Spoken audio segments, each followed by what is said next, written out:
When the truth is found to be lies, and all the joy within you.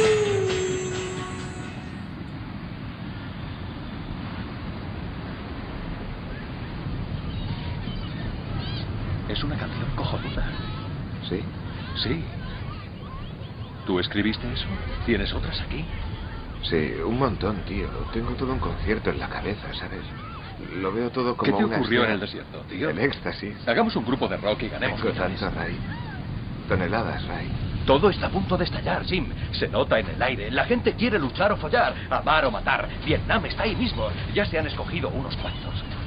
Todo va a arder en llamas. El planeta está pidiendo el cambio, Morrison. Debemos crear los mitos. Debería haber grandes orgías, tío. Como cuando Dionisos llegó a Grecia. Volvió locas a las mujeres que dejaban su hogar y se iban bailando a las montañas. Debería haber doradas cópulas en las calles de Los Ángeles. Deberíamos llamarnos Dionisos. Yo tengo un nombre.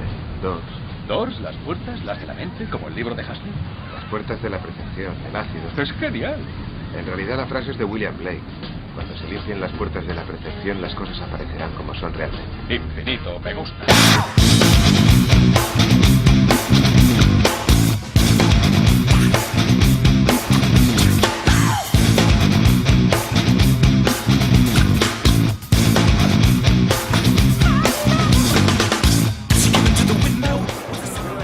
Name?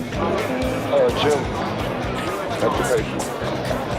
At the depot, you could see she was a name boat.